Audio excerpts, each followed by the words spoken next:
right.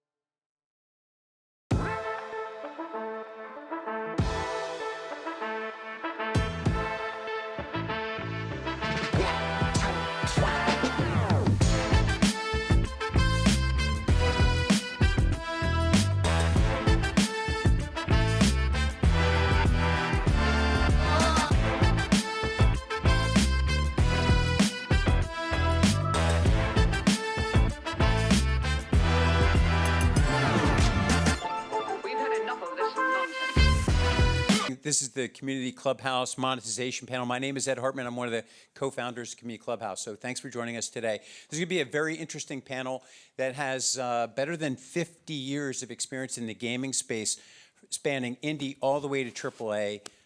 They've done monetization anywhere from subscriptions to in-app purchases and advertising. God forbid they've even done blockchain. So really, I think it's going to be an interesting panel. Some of the feedback we've gotten is that in some cases it's too basic.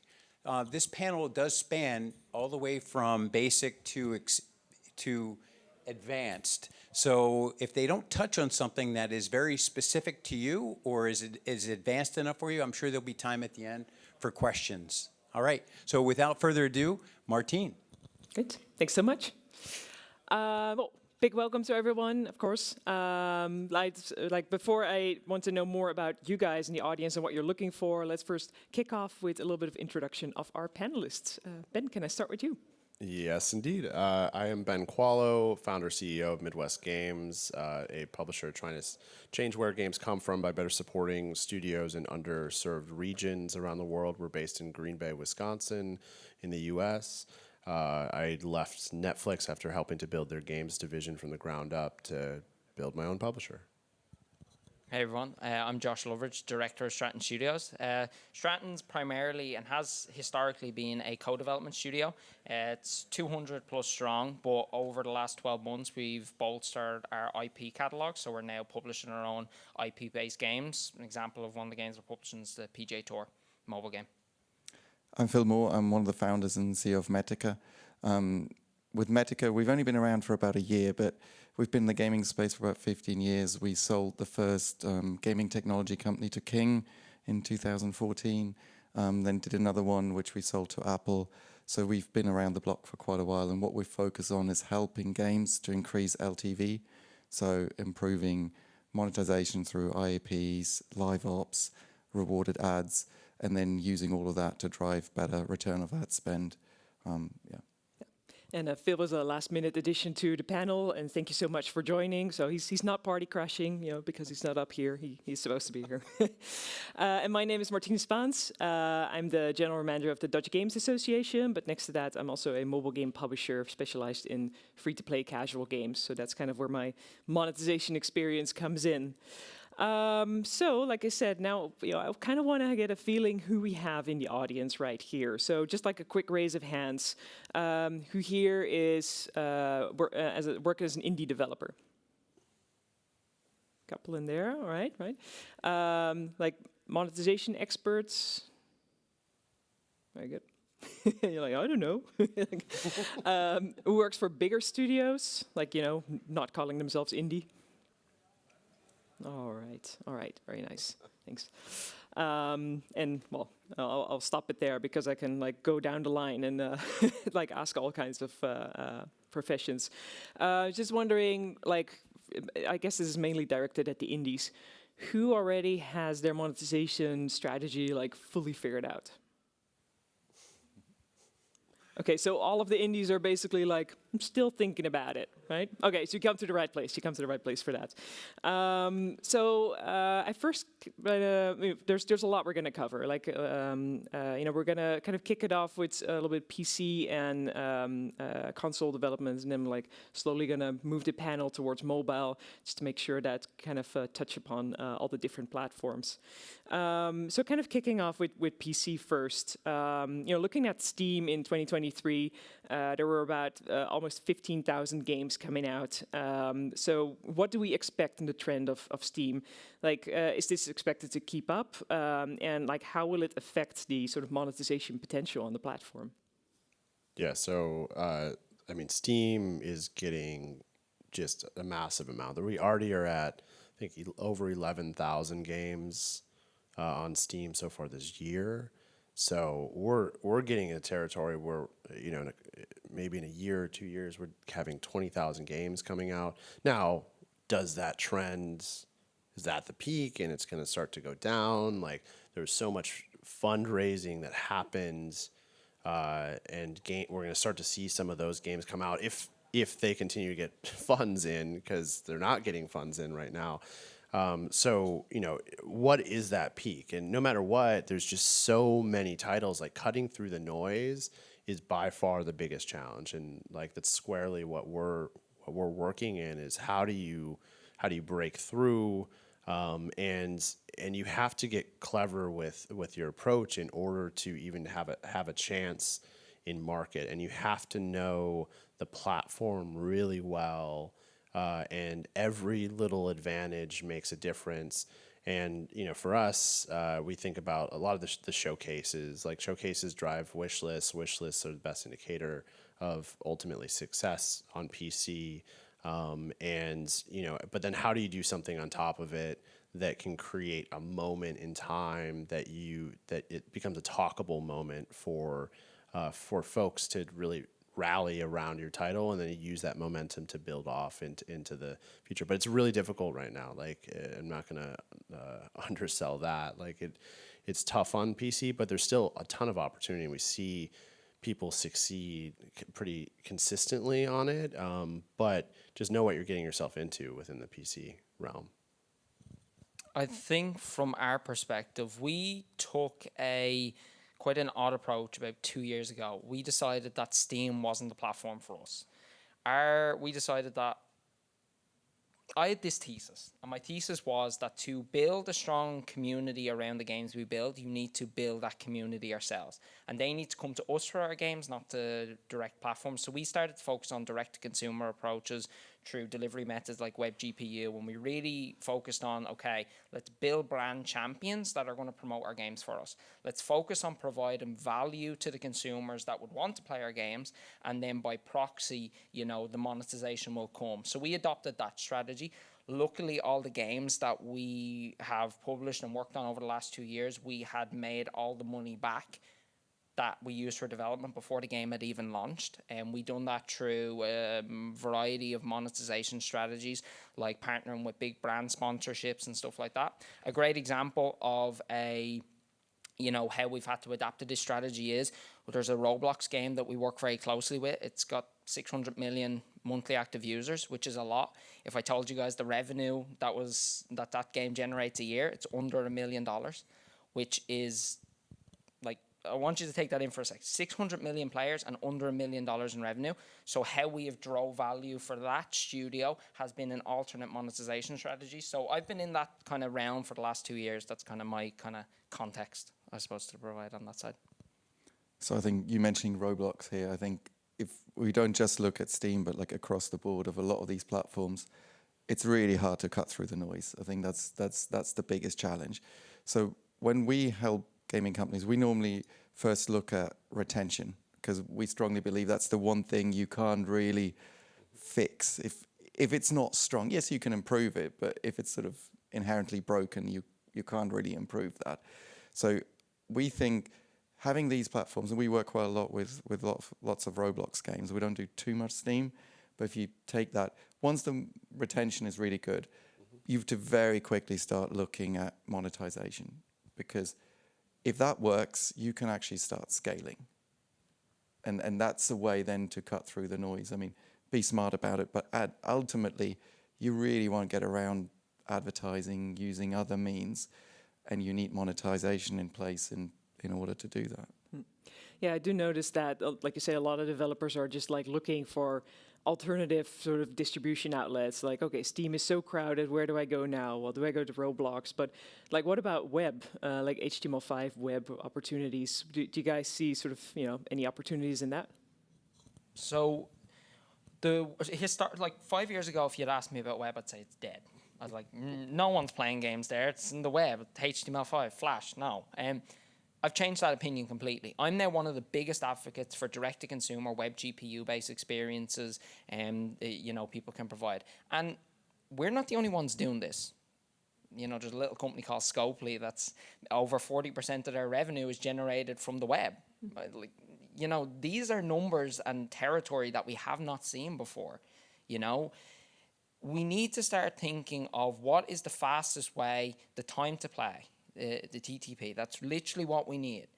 That's really what you got to focus on. How can you get the game in the hands of the consumer quicker? And it's much easier to do that on the web, on your own site, where you are the custodian, you control it, compared to on an app store where you're going to see a million other games on the sidebars, and people are going to get distracted. It's noisy. Whereas if someone comes to you, then it's very easy to go from there. So web GPU is a big thing. We're pushing a lot of it. But it's still early days. It's hard to develop for the browser currently. Engines like Unity, historically, WebGL has been challenging. But now there's a lot more investment coming into it. Now with the web GPU runtime in Unity 6, it becomes much easier to start to look at that. Also, it's much easier to make money on the web because it's much lower fees. You don't have to pay that traditional app store, chunk percentage. What's the easiest way to increase your company's revenue off the gate is to cut expenses. And the way to do that is go to the web, start pushing your games out. And we're now thankfully at a point in the industry where you can deliver a console style experience in the browser, direct to consumer. If you have progressive download and a couple other tricky tactics in there, you can get it done. Yeah, and a big piece of this is like looking at your margins. How much are you spending? What is your opportunity? How can you maximize different deals? There's plenty of partners that are willing to give money out. If you're in the premium space, Amazon does deals. You look at like Samsung or LG, like again, more direct to consumer, like TV manufacturers being able to use their cloud to kind of go direct. All those are opportunities, and then like, if you're gonna do that route or Steam or whatever it is, like figuring out ways that you can get an unfair advantage. Where I've seen success with some newer publishers is influencers that have created publishers, because they have an immediate audience that they can deliver to. Now, for those that aren't like influencers, how do you unlock that? I think part of that is you have to be willing to give up control, to give access and the ability for somebody that has an audience to engage your content in a more authentic way and get heavily involved. And so we're thinking around that as well. In fact, we're going to announce something, I think, this week about that. And so, you just have to really get outside the box and be willing to give up some control to get more advocates on your side. I had a brief chat with Josh about that earlier. I think, especially if you're an indie developer and you don't want to develop like a too advanced game, like Telegram seems to be quite a good distribution channel now. There are over 1 billion people on it. There's fair amount of tinkering with blockchain on it as well. Yep. And there's some really great games that are just coming out, and we think that could be a good opportunity. Are those like messenger games? Like what type of games? Yeah, you have pretty much everything. PvP is very popular, but even small HTML5 games that, again, time to play, super easy. And they will bring out more monetization mechanisms in addition to ads and anything else you can do. But it seems a very easy way in compared to other platforms. I would 100% agree. Like, it all comes back to one thing. Why does someone want to play your game? What value are they getting out of it? You need to break it down into the core constructs. Social gaming is a big thing. What's one of the reasons Monopoly Go was so successful? It's because you could mess with your friends. That's really one of the reasons why it was so successful. It's the social gaming mechanic there. And when you're gaming because you want to interact with your friends, you're not doing it because it has the greatest graphics in the world. You're doing it because it provides an endorphin rush when, you know, your best friend, you just messed with him and you just set him back 10 hours. That is a powerful thing. And really, you need to understand the audience that would want to access your game and then go from there. And I think the big thing is, don't be afraid to actually, like, you look up on the internet how to, you know, monetize a game. It's going to tell you 3 things. It's going to say, build a mailing list, build your wish lists, and then, you know, if you've got money, advertise. It's like, well, yeah, that's the basics, but that doesn't work. It just doesn't work in today's world. You're competing against companies that have billions of dollars to throw at advertising. You're never going to win. Their strategy is the brute force attack, and that works for them. But for smaller companies, you got to get creative. You got to give people a why and a reason to play your game. And oftentimes, people buy people. Always have, always will. And I always say that. If you can build an audience around your community, a buzz, let them interact with the game in different ways, build these smaller micro experiences, you can get users easily. Yeah. User acquisition and monetization basically go hand in hand, right? Before we move on, I just want to remind everyone there's a QR code up there that leads to Slido. So that's like an app where you can ask questions. So I have Slido right here. So if you have any questions that you want to pop in the middle of the panel, just do so through the Slido app, and I'll keep an eye on it. But of course, at the end of this panel, we'll also have some time set aside for the traditional Q&A. Okay, so yeah, we talked about web. I think from there it's interesting to also cross over a little bit to cloud and the opportunities there. Especially for console, what are the opportunities opening up there?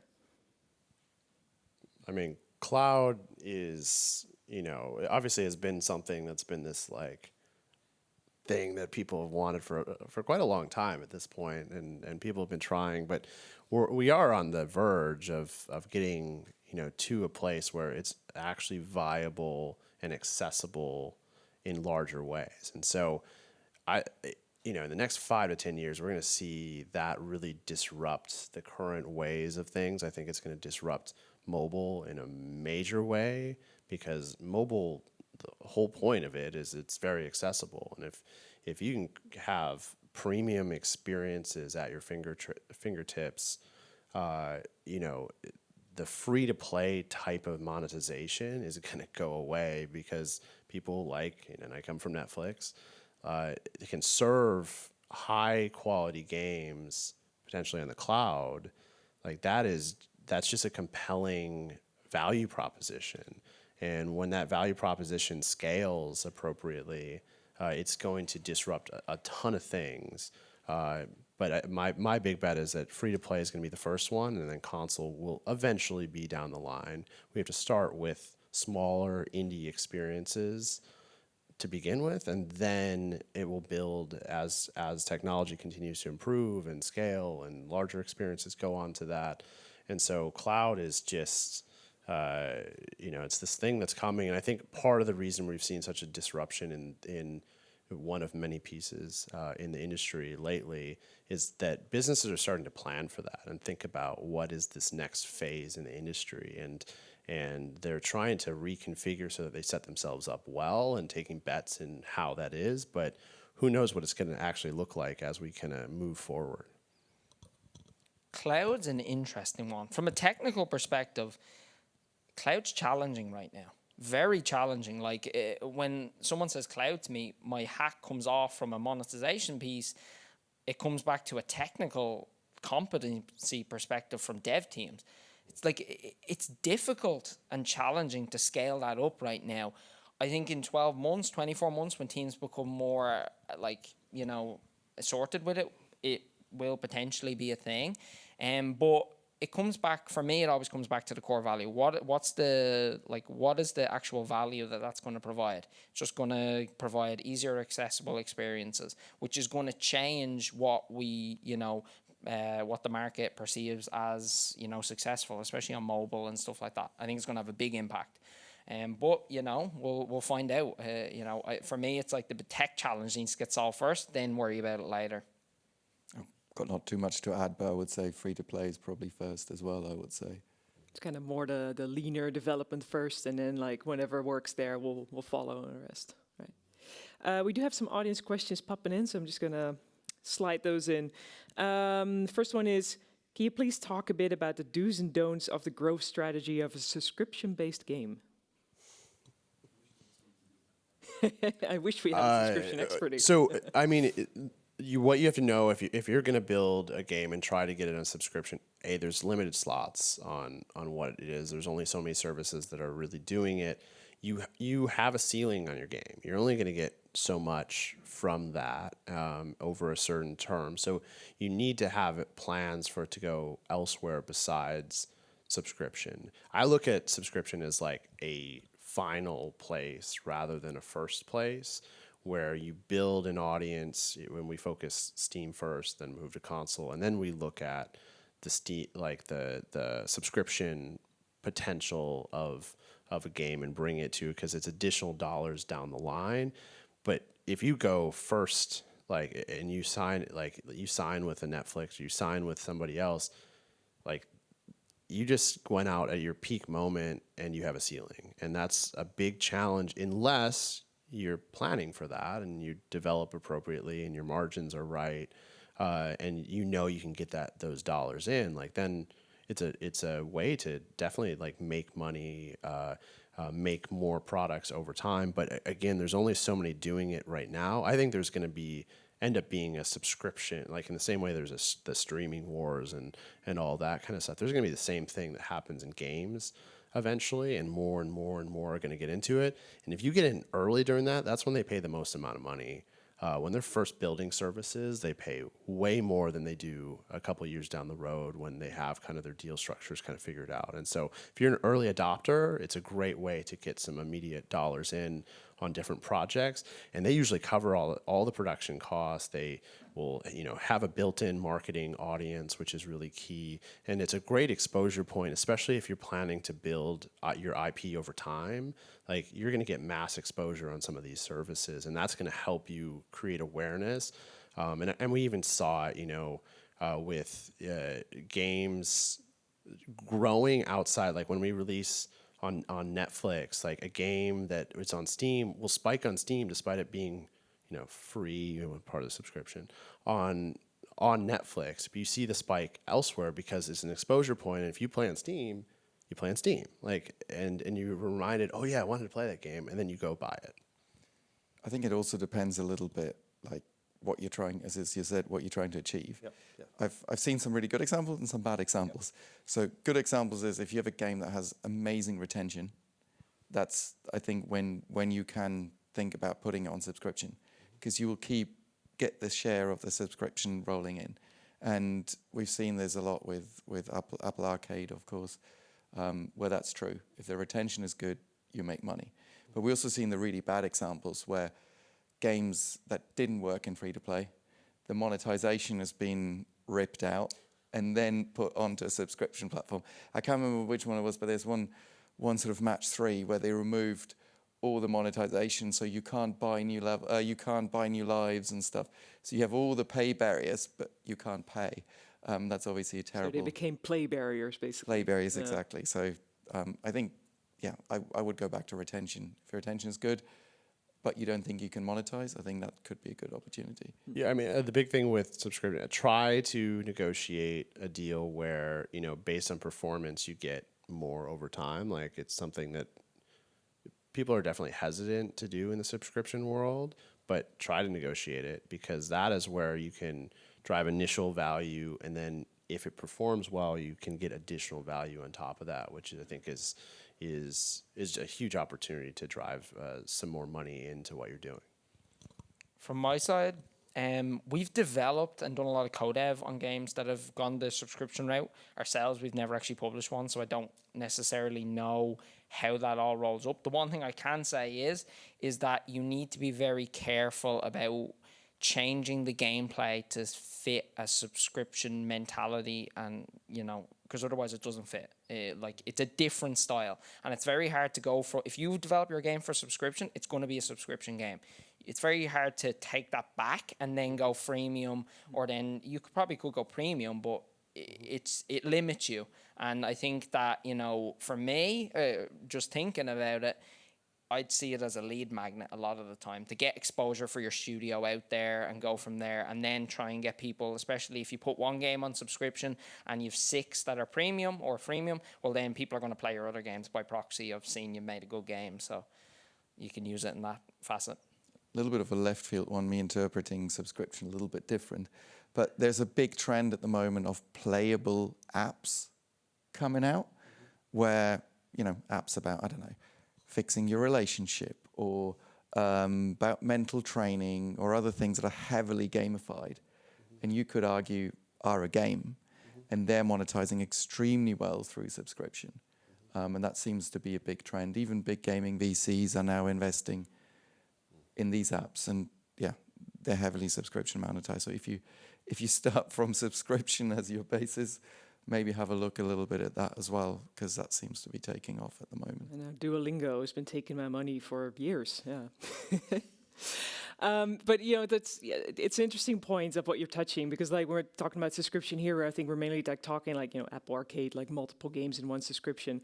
But like that model of just like the subscription in one app specifically, I feel that that's more something that's kind of used in PC gaming, like World of Warcraft, for example. I think that's the longest running example we got. Do you think there'd be sort of more crossover there? Are we going to see more sort of multi-subscription services on PC, or more like mobile apps that are just like you're subscribing to the single app? I think you have a bit of a hybrid anyway, with battle passes and other things, where developers want to get a steady stream of income, because that's the really hard bit in especially mobile gaming, is to get consistent revenue. Reoccurring revenue. It's very tempting and very, very, very attractive. I mean, you have to be careful with it. Like it can be predatory, and you can turn off your player base by doing stuff like that. And I think it's whatever you're building, fit it towards, don't try to bend something into becoming a reoccurring revenue if that's not what the game is. Like if it's premium game, like, Hooded Horse and with Manor Lords, like, spoke about it a ton in a great way of like, that's not what the game was. Like, people wanted to like optimize the crap out of it, and we're like, oh no, the curve should be whatever. And it's like, that's not what the game is. And they kept authentic to what it was, and that's okay. I'm guessing that what that game was highly, highly, highly profitable, and that's okay. We don't have to optimize everything to be a live service type of model. Like, there are other ways to be very successful, but again, it goes back to the margins. Like, they know how much they spent compared to what the cost was and their ongoing costs over time.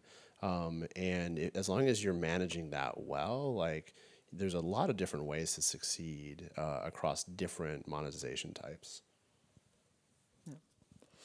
We got another fun question from the audience. How do you think generative AI capabilities will impact monetization models? In what context? But not just generative. I think AI in general is heavily influencing. So if you take predicted LTV models, so you start actually understanding a lot better what's your player base going to do going forward. You start understanding which part of the economy don't work. You can do personalization you were never able to do beforehand.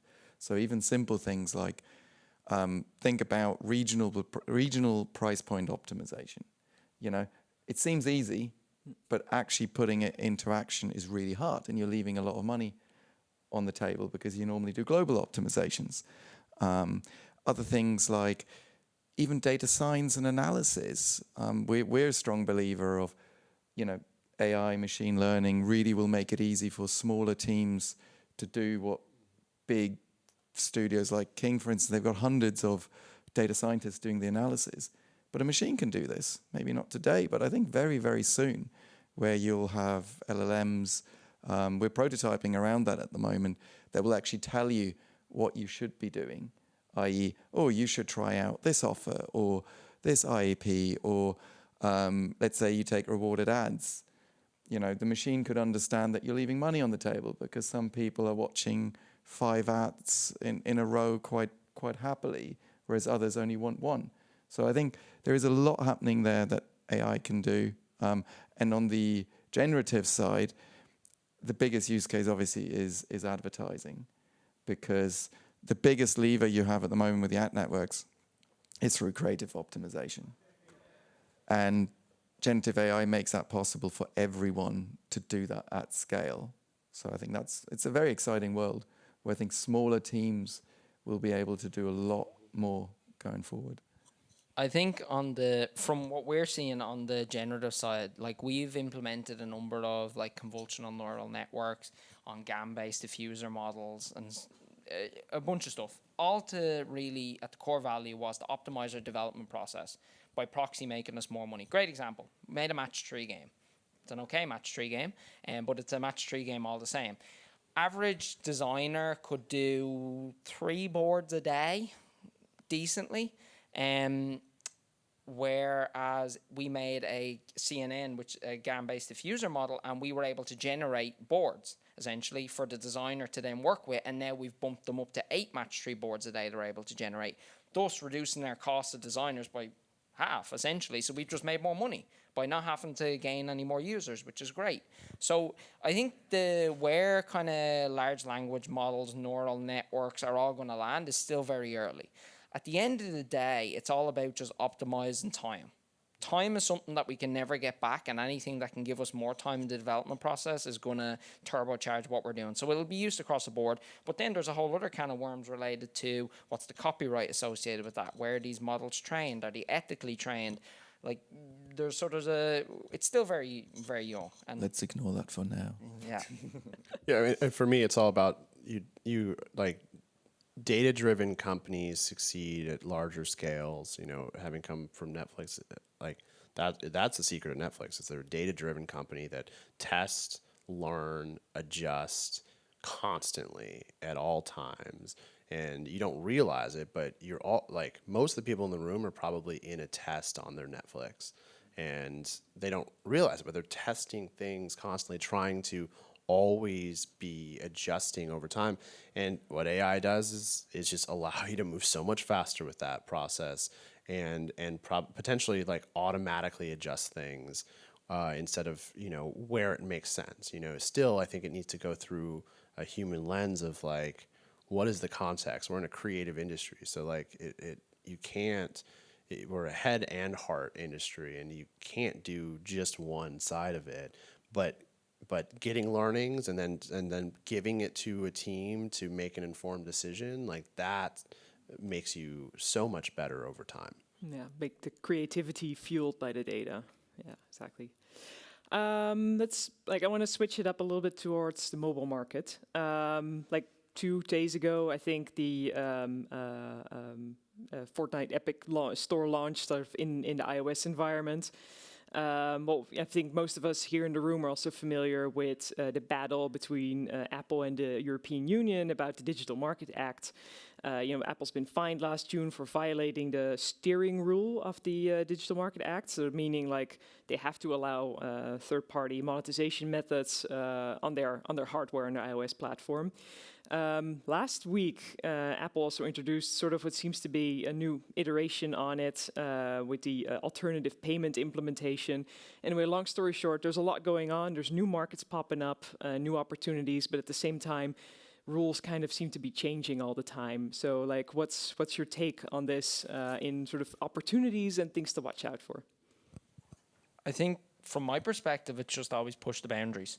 Like, at the end of the day, I've always found Apple pretty reasonable to deal with when you like talk about the context and what you're doing. Something like you're going to get no 1,000,000 times, but you know, the 1,000,001 time you'll probably get a yes. And having been involved in the blockchain space substantially over the last number of years, it's just no city. Like everyone's like, no, we don't want to deal with that scam, you know. And we were able to get a lot pushed through, and we've worked with a lot of great people. So at the end of the day, it's just push the boundaries. You know, new markets are always going to pop up pretty quickly. And I think one thing that really is the edge that smaller companies have is you can move quickly. Microsoft's never going to move when a new market pops up. They just aren't going to do it. So the second a market pops up, get something out there. If it fails, who cares? For every time you fail, you only need one success. Really, you do. So just be willing to just throw something out. You see, web GPU's becoming a thing. Let's get a game out there. One person for a week. Doesn't have to be the greatest game, but you try. And then you get data out there, and then you can, optimize from there. And we've seen great successes with that. Some of our most successful games internally that we've worked on have been the shortest development time frames. Like, it's unbelievable. Some games we've invested millions of dollars in have flunked completely, and it's terrible to say, but that's the truth. Whereas games that we haven't invested really heavily in, we're like, oh, we'll just make that for the sake of making it, have worked very well. So, I think you just need to don't be afraid to be the first leader. I think, first of all, it's great to see Fortnite back, even though it's only in the EU at the moment. And I live in London thanks to Brexit. We're not part of the EU anymore, so I had to travel over here to get it. But that's nice. I'm still a bit torn if the time is right for all developers at the moment to actually go with alternative stores. I think they have a big opportunity. Definitely, if you look at sort of more social casinos, high monetization sort of games or apps, I think that makes a lot of sense because they have a lot of high spenders who make a lot of money. Because the friction is still massive if you look through the whole process. I mean, the pop-ups you're getting, Apple still wants, was it 17.5% or something like that? So they still take quite a lot of money. So you might gain 10%, which sounds nice, but then is it the right thing for first-time monetization? Or do you go through the App Store initially, get someone to pay, enjoy a game, generate the retention, and then when they're actually monetizing, move them out to another store? So I think the verdict is still out for whom it actually makes sense. I mean, the 17.5 is, it's still crazy. So it's a lot of money. So hopefully we'll see in a year or two that changes again and is interpreted ever so slightly differently. Yeah, I mean, in the U.S., we still are stuck with existing structures of things. And I think I spoke about cutting through the noise. It's about to get more complicated than it already is because these stores are going to, there's going to be multiple stores. What's going to create the value? There is a good thing about there being Steam on PC. That's it. Now the marketplace in that and it being so controlled by one company, it's a big difficulty, but where you're going at least, and where the audience is. When there's, the minute we start to have 10 different stores on mobile and you trying to navigate that, it's going to be extremely complex. I mean, look at China. Huh? Yeah, and different, and from a marketing perspective, you have different size assets on every single different storefront, and so there's just diminishing returns, and it just makes it just more confusing on who you're how are you getting the market you're trying to go after, who sits on certain things. So I don't know, maybe specialized platforms will become more of a thing at some point. You have your platforms focus on strategy games. I don't know, that could be a thing as we get to see mass amount of stores, because at least what you're going there for. So before we have to wrap it up, I just wanted to check if there's any questions from the audience also. I see one question over there. Do we have a microphone that can go that way? Shout. All right. But this has to be the last question. All right. So in the past, we've seen the music industry and the movie industry completely changed because of the rise of subscription services like Spotify and Netflix, for example, and also how content is created and how successful me as an indie developer can be. I think it's for indie movie makers, it's harder than ever. And I want to know what you feel about like how Future Save is developing premium games at all. Like, is there still going to be the willingness to spend money on games on Steam in a couple of years from your perspective? Or is like the devaluation of games going to happen and everyone expect them to be free or inside of a subscription, which indie developers might not be able to even reach because they just can't cook their own stuff anymore and put it out somewhere, but need a partner? Yeah, I mean, we're going to see the maturation of the industry pretty dramatically. You know, you look compared to every other entertainment industry, and movie industry is over 100 years old. They've gone through all of this before. We're not going to avoid it. And that's where, like, understanding why you're going to certain places, where the market is, and it's ultimately what it benefits the consumer the most, like what gives them the most value of things. And so I don't think we're going to avoid it. So it's adjusting our workflows and again, margins to make sure that you're justifying what it is. But it's going to be interesting to see if do we go the same route as the films. I think it'll be different. There's going to always be, like, PC is a different value proposition than, you know, cloud-based gaming and things like that. You want a high-end PC doing, you know, that's not going to be replaced anytime soon. But it's going to take everyone adjusting kind of their approaches over time and knowing where the market is. I think from my perspective, I'd say premium games are here to stay. Always have been here, always will be here. There's a certain market that is jaded from freemium models. You just don't like it. Different strokes for different folks. That's what I always say, and it's true. At the end of the day, people want, like, retro gaming. No one's doing really freemium retro gaming. It's all premium stuff. You still go to the store, you still buy products. It's, you know, there's always going to be a market for it. You find the community, and then it'll go from there. So I don't think it's going to disappear. It might diminish, it might change, but, you know, that's the great thing about life. It constantly moves. Just very quickly, also, we all had it very, very good during COVID and funding environments and everything. So maybe we're just a little bit too spoiled and it's not all doom and gloom. Fair enough. Just as some closing remarks, what's the takeaway that you want the audience to walk away with after this?